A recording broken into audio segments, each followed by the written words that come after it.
So in this segment, we're going to be talking about essentially the Byline Times debunking the government and the BBC here, which is, as someone who actually did respect the BBC, it's very frustrating to have to cover stories like this. But the simple fact is, a small independent media organisation is doing far better than the BBC, and it's embarrassing, especially after the BBC is going to face defunding by the government. At least go out with a bang, guys. At least go out with a bang, but no. Well, I'm a account manager for customs in Dover, doing imports and exports. Over the last couple of weeks, things have changed dramatically. We simply weren't ready for it at all. I'm not surprised we weren't ready for it. Did you see the state of our government? Over the last couple of weeks, there have been news pieces in BBC News. We'll talk about that in a few minutes. I've got the article saying, oh, there is backlogs. They're not as bad as being reported, and it's down to bad weather or ferries being out of action. That's not the case. Occasionally, if there is very bad weather, a ferry may be delayed for an hour or two, but that doesn't account for a 15-mile backlog. One ferry being out of action, that's not going to affect anything at all. It is sheerly down to the time it takes to do one very simple customs import or export now. Because each few minutes you add on to lorries, it causes further delays. If each lorry, even if it just takes 5 minutes, when you're talking hundreds, maybe thousands of lorries, it adds massive amounts of time, which, once I've fully figured out the maths, we're actually going to talk about. People don't want to speak out about this because they might lose their job, because the directors and the owners of these customs businesses, they're in communication with the government a lot. The higher-ups just don't want it to be mentioned. Because, ultimately these companies want contracts with the government, so they're not going to go out of their way to attack the government and be open and honest. They want this stuff stum, but they want the government to know there are problems, so the government will hopefully pay them to solve it. That's what these companies want. I personally drive past all these queues of lorries, and then a few hours later see a picture showing there's no lorries queuing. And it is because the camera's pointing up. Camera's pointing up? It's crazy. You can see there's a huge lorry queue just there. So somebody is behind this and saying, well, let's not show it, let's try and pretend this is smooth sailing, when it isn't. So once again, they're just trying to mislead the public. So this person is alleging that, this is an active campaign of misinformation to stop the public from knowing what is really going on. It's crazy. These problems are due to Brexit, but there is nothing else it could possibly be. People who have been doing this job for sort of 15, 20 plus years, I've seen 20% of our staff leave. And that's disastrous, especially because it's very busy now. You're talking, massive amounts of delays and queues. The more staff that leave, the more problems it creates. Pretty much overnight. And not to go to a different customs house, but just to go and start doing a different job. There will be food, there's definitely going to be food shortages. It is due to just the amount of red tape we now have to get through because of all these Brexit regulations. Is this going to get worse, do you think? Absolutely. This will definitely get worse. And I mean, the real mayhem hasn't even started yet. It will get worse because trade volumes will pick up over the next few months.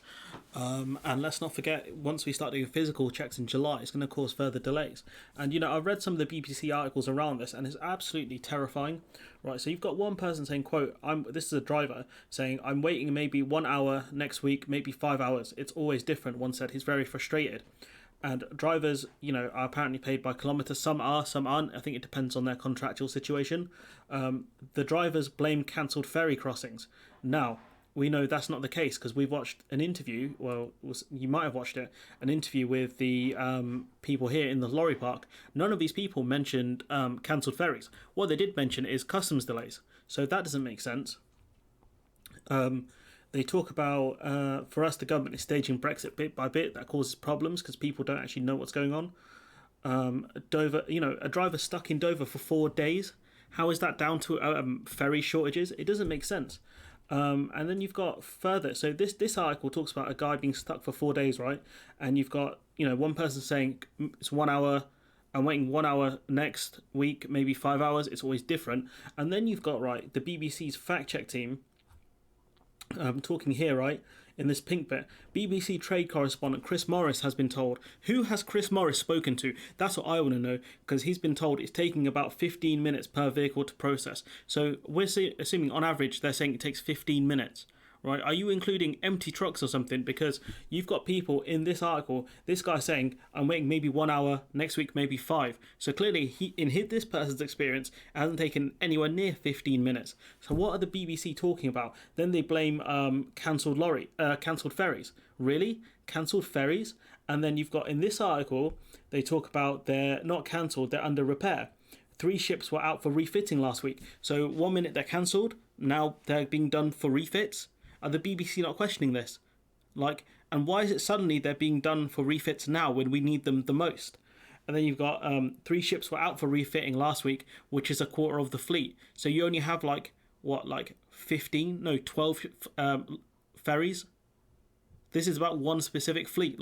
What about the rest? 3, you're telling me, 3 ferries have caused all of these delays. This is absolutely wild. The BBC are actually trying to tell us this is the truth. What the hell is going on at the BBC? And it's taken the Byline Times to figure this out, because this person here, right, is saying that's actually not true. It's not down to ferries. 1 ferry being cancelled wouldn't have done this. The BBC is talking about 3, and then they talk about other ferry journeys being cancelled, some being done for refits.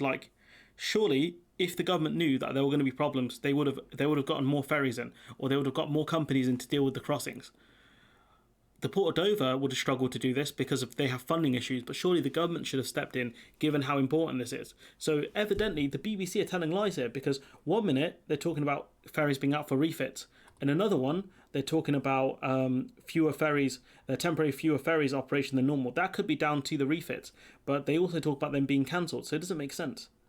Honestly, it doesn't make sense. There are fewer ferries in operations than normal, but surely the government should have dealt with that early on. It doesn't make sense, honestly. And are these ferries stopping, causing these hours of delays? Really? Are they? When these dudes are stuck in lorry parks with no facilities? I don't know anymore. And it's just incredibly frustrating it's come to this with the BBC. And we're going to talk about at some point during the week, hopefully, I'm going to talk to my brother who actually knows maths, because we tried to crunch the numbers and we couldn't fully figure out what the numbers actually meant. We had 7 hours altogether, I think, in terms of total delays because of this.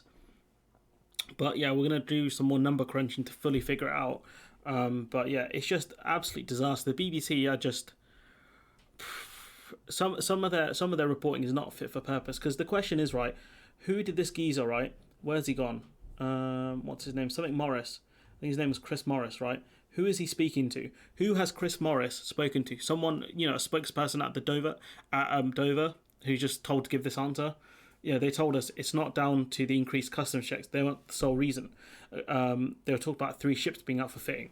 They talked about, the government saying that it's not just down to the customs issues.